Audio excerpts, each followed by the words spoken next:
Hi, Jeremy Cordeaux in the Court of Public Opinion.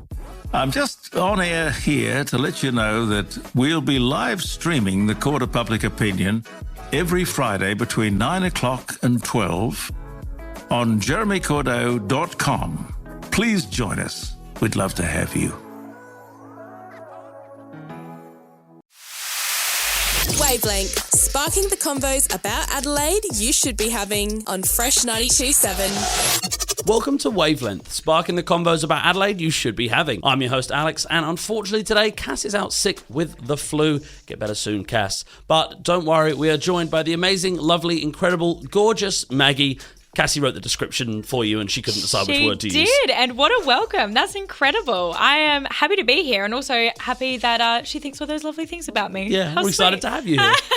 So it's been a massive week of news this week and we have an awesome show for you tonight. Amber and Kate talk with Jez, the lead designer from Australia's Unemployed Workers Union, and Louise about how she has been affected by the recent Centrelink reform changes. And later on, Grace speaks with a very special guest about climate change. I'm so excited for this. I'm so excited. We're going to let you know all the good news stories that happened this week. But before all of that, I sat down with Cara Varian, the Executive Director of the Harding Miller Education Foundation, and Elizabeth Nkombera to talk about school scholarship opportunities right here in SA.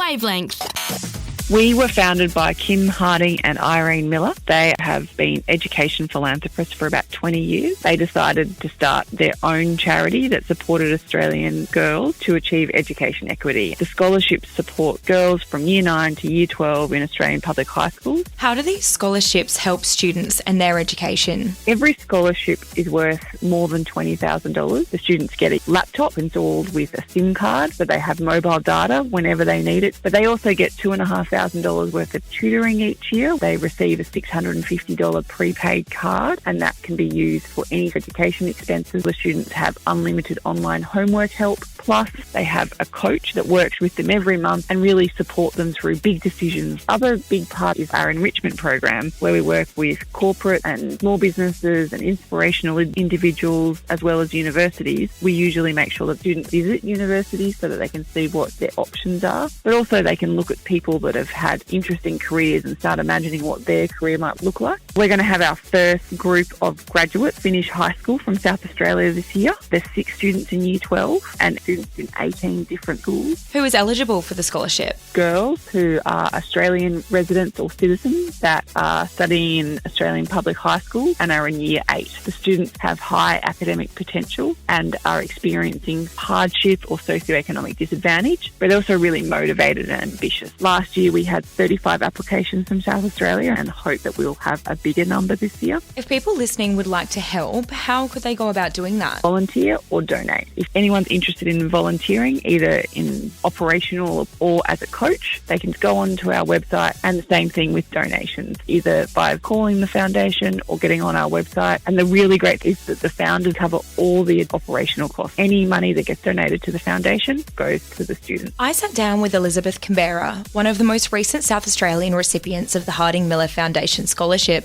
to talk about her experience. My name is Elizabeth Nkombera. I am a 14-year-old Year 9 student and I attend Salisbury East High School. What was the process of applying for the scholarship like? The process was, I will say, quite hectic for me because as soon as I applied, all I was thinking was my application good enough? When I was being told about the scholarship, I was quite fascinated and I was like, this must be a once-in-a-lifetime chance. I did not want to miss it, but I thank God because I received the grace of being accepted into the scholarship, and I'm quite proud of myself, and my parents are too.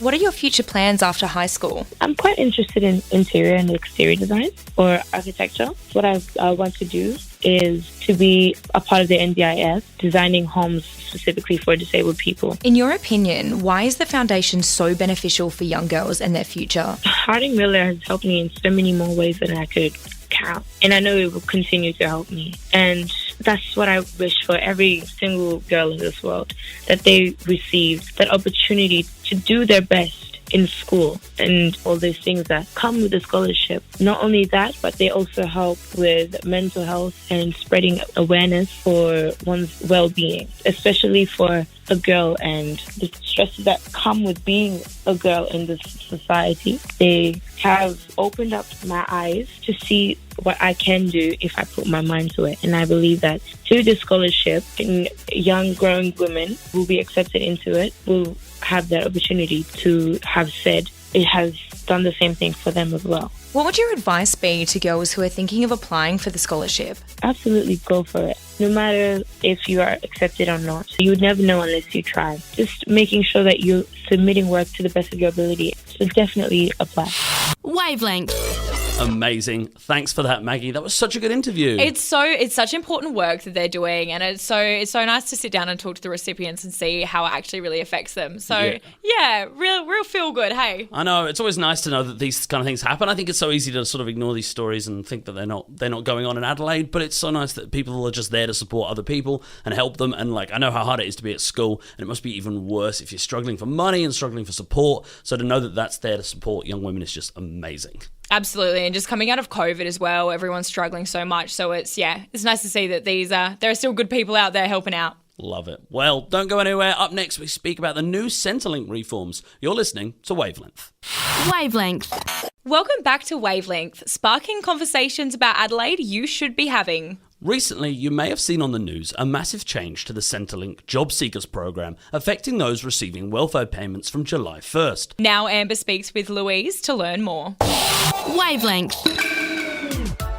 The minimum job search requirements is definitely problematic, and it doesn't fit in with the flexibility that they claim this new system is. Hello everyone, my name is Amber and I am here with Louise from Anti-Poverty Network to discover what one South Australian thinks about the new points program. So Louise, tell the audience a bit about yourself. I'm Louise. I am a 26-year-old university student who's working casual, and I'm currently receiving job seeker payments. And I'm on the Workforce Australia program that's been introduced with the new points-based system. What has your experience with Centrelink and or Job Seeker been? When I was initially on Job Seeker a couple of years ago, I was with a job provider and I was able to meet my mutual obligations, which is what you're required to do in order to receive job seeker payments. I was meeting those instead of applying for jobs like most people. I was able to fulfill that by study and work.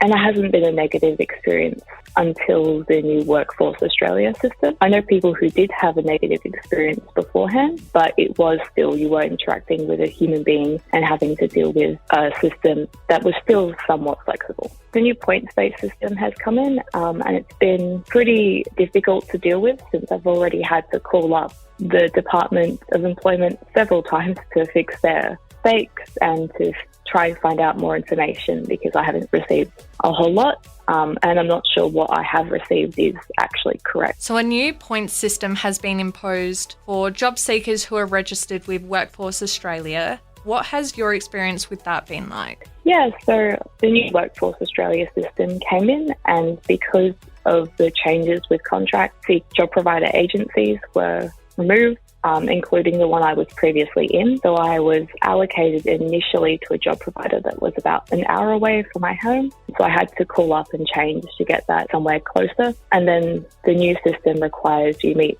a certain number of points each month to receive a payment. And it also includes a minimum job search requirement. So it's proclaimed to be a really flexible system and that you can meet the points target any way you want, but you still do have to apply for work regardless of your circumstances. Is there anything you believe the government should have mandated instead of the point system that may have benefited people more? I think they shouldn't be doing a points-based system since it does seem to be more of a one-size-fits-all kind of scheme. They are supposed to adjust the number of points each job seeker is required to do based on their circumstances, which does sound better.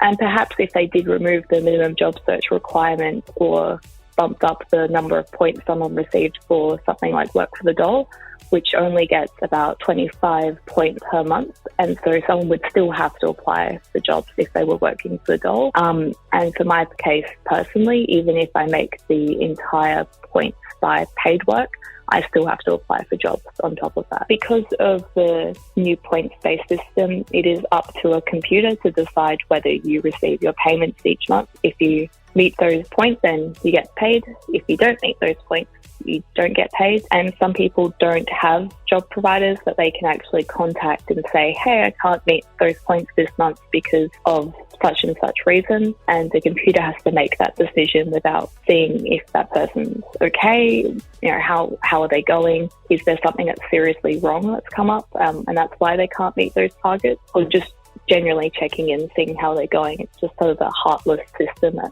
treats people as, numbers in the system. Wavelength. Great. Thanks for that, Amber and Louise. It's a really, really interesting topic to talk about, especially something that has become so impersonal. Hearing it from a first-person perspective is always nice, because I think people forget that these are real people. Like, they're struggling and they need help, and sometimes the system just doesn't care for them. Oh, absolutely. And it's such a confusing topic as well. Like, there's so many ins and outs of it, so it's really good to get into the crux of it and almost dumb it down for people like me. Yeah, no, it is confusing, because I've been on that. I haven't been there since they changed the system, but even the old system was confusing when I was on it. Yeah, I was on it back at uni, and I was on it last year when I first got back from overseas.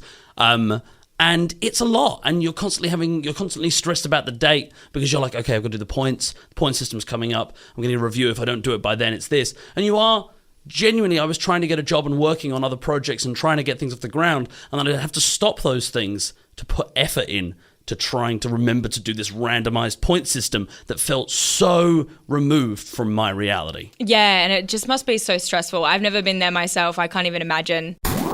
Wavelength. Welcome back to Wavelength, sparking the convos about Adelaide you should be having. Wavo's newest recruit, Kate, spoke with Jez, the lead designer from Australia's Unemployed Workers Union. Wavelength. Getting government support while looking for a job has changed. The old system's out, and now you must earn 100 points a month through activities like applying for jobs, attending courses, and even working. But it's a little bit sketchy.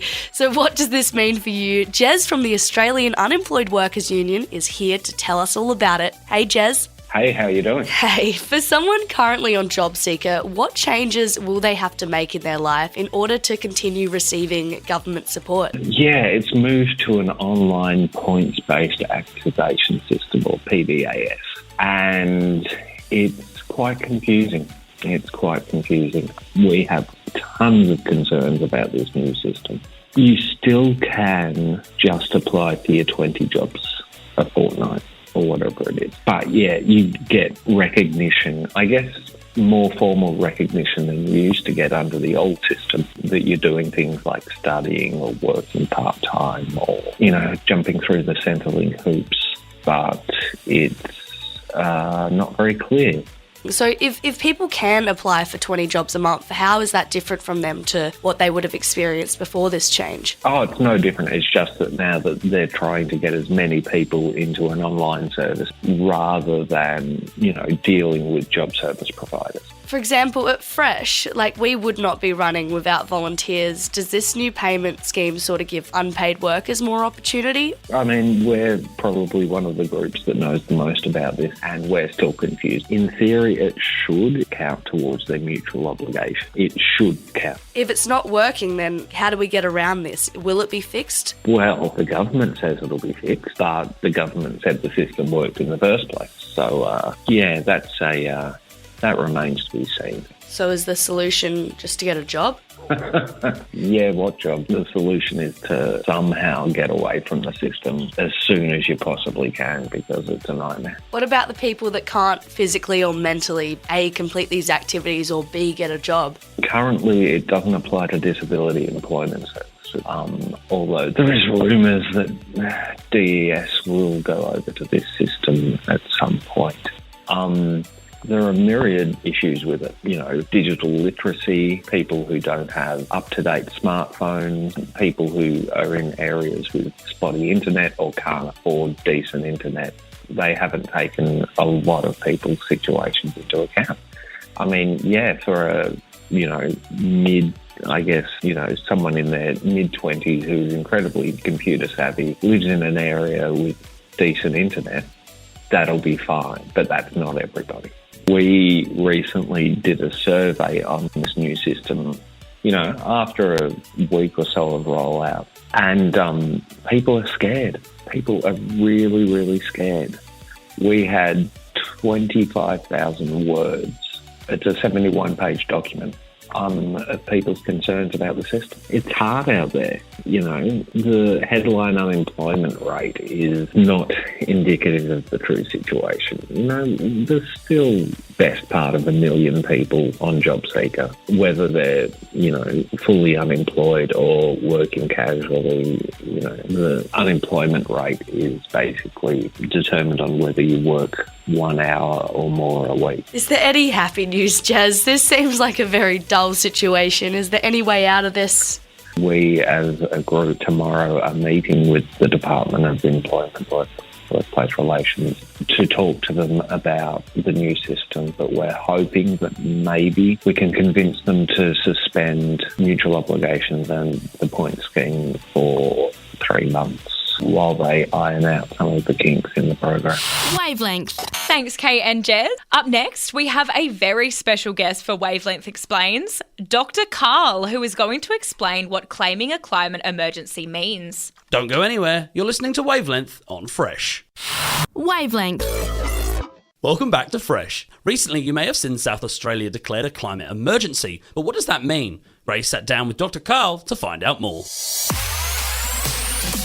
Wavelength Explains on Fresh 92.7. Now, for this episode of Wavelength, we're chatting a bit about climate change, as South Australia recently declared climate emergency. Now, Dr Karl, how significant is it, or is it a big call to make for a state to declare that, and what does it mean in a very general sense? It can mean anything from just pure words with no substance behind them and no acts at all the way up to genuine full-scale activity. Certainly South Australia has, in Australia, been one of the leading states with regard to getting alternative forms of energy that do not involve coal. At this stage, everything is totally reversible, and we can bring back the climate itself and the rising carbon dioxide levels back to what they were in the late 20th century, using today's technology funded by just half of the money that we give to fossil fuels as subsidies. So you might not know this, but every year for the last decade or two, fossil fuels have been getting 8% of the world's GDP. The world earns, with all the countries put together, about 85 trillion currently. 5.9 trillion gets given as a present, as a subsidy, no need to give it back to fossil fuel companies, which is an absolutely astonishingly huge lump of money, considering that firstly they're already making huge profits, and secondly they don't need it, and we need only 4% of this. That 8% is roughly 4 times the world's military budget, which is huge, 5 times Australia's GDP, and 85 times bigger than our space program. And they don't need the money. That's on top of all the profits they make. So we could just simply take back half of it and use it to reverse climate change, and the other half we could spend on health, education and welfare. They're numbers you don't really hear about. It feels almost as if everyone's far more grim. They're like, if we didn't start yesterday, there's no hope. So it's nice to hear that there potentially is hope if we all put our minds together. There's hope if we put our minds together, but we need to change. There have been welcome changes around the world. So in the last election here in Australia, we had the largest vote ever to the non-two major parties. 1/3 of the vote said we don't want to talk with either this party or that one, the big ones. We just want to have our own voice. And so there is a groundswell. It's been put back by the $1 billion a year that big fossil fuel have been using since 1990 to tell lies. We just have to decide to go for it and start protesting. Wavelength, sparking the convos about Adelaide you should be having on Fresh 92.7. Global warming is not a fun topic, hey? But don't worry, up next we have Ciarán to run you through all the good news stories of the week. It's a little bit more fun when Dr Karl does it, though. Everything's more fun when Dr Karl does it. Yeah, somehow. Makes it better. You're listening to Wavelength on Fresh. Wavelength. Welcome back to Wavelength, sparking the convos about Adelaide you should be having. Sometimes the news can be depressing. Luckily, Ciarán has all the good news stories to brighten your Monday right here. Heaps Good News on Wavelength. Illuminate Adelaide may be done and dusted, but Heaps Good News is here to bring a little light into your life. Good news, everyone! All the good news you need to dig your spirits out of the music festival mud. Adelaide Zoo has welcomed a 10-year-old male Komodo dragon named Naga to a brand new exhibit. He joins female dragon Celia in the hopes of mating the endangered venomous reptiles. Native to Indonesia, Komodo dragons are the largest lizard species on the planet, and Naga is no exception. Director of Adelaide Zoo Phil Ainsley is quoted as saying he is the equivalent of 2 Danny DeVitos. That is a genuine quote. Are you being smart with me? The Adelaide University Union has been the butt of jokes after their recent rebranding campaign. If you're an alumnus of this fine institution, then maybe don't Google them at work, because they unfortunately share their new brand name, UX, with a pornographic website. The president of UX, the union, not the other one, Mr. Oscar Ong, has defended the changes amid criticism, saying that students were consulted extensively. Students, of course, are notorious for their lack of a sense of humour. Is this the only better alternative to Union McUnionface, or just an elaborate ploy to cover up someone's search history? You be the judge. Those stuck in traffic on South Road are finally in for some relief. The City of Marion has unveiled a brand new mural at Castle Plaza and Raglan Avenue in Edwardstown. The council spent $45,000 on the artwork by artist Sarah Bean, with First Nations elements contributed by Elizabeth Close. The 40-metre-long design is a celebration of the retail history of Edwardstown, its sporting and multicultural communities, and its connections to First Nations people. It truly is a stunning piece of artwork that you can really take in over the 45 minutes you spend idling at that intersection. In historic news, apparently, not everyone needs good neighbours. After 37 years, the soap opera institution aired its final episode last week with a star-studded swan song. Joining the residents of Erinsborough were such stars as Guy Pearce, Delta Goodrem, Holly Valance, Natalie Bassingthwaite, and Margot Robbie, amongst many others who credit Neighbours with their big break. While this may not come as good news to some, returning stars Kylie Minogue and Jason Donovan are re-releasing their 80s hit Especially For You, so there's something in there for everyone. Probably. Well, that's all from Heaps Good News this week. Until next time, miss you heaps and be good. Wavelength. Thanks for that, Ciarán. And that brings us to the end of the show tonight. Thanks for listening. It's been a massive one. We talked about the changes in Centrelink. And I got to talk about scholarship opportunities here in SA. And Grace even got to sit down with Dr. Karl and talk about climate change. Make sure you're subscribed to the Wavelength podcast on Apple Podcasts, Spotify, or anywhere else you get your podcasts. You can listen back to our old episodes right now, and tonight's episode will be up soon. Well, thank you so much for joining me tonight, Maggie. Thank you for having me. It was big shoes to fill tonight, but... Hey, you've done an amazing job. Thank you. Hopefully, Cassie is off the sick list in a couple of weeks. And I'm sure she'll be back. Well, it's been a pleasure as always. Thank you for tuning in this week. We'll be back in 2 weeks with another episode sparking the convos about Adelaide you should be having. You're listening to Fresh. Wavelength. Hi, Jeremy Cordeaux in the Court of Public Opinion. I'm just on air here to let you know that we'll be live streaming the Court of Public Opinion every Friday between 9 o'clock and 12 on jeremycordeaux.com. Please join us. We'd love to have you.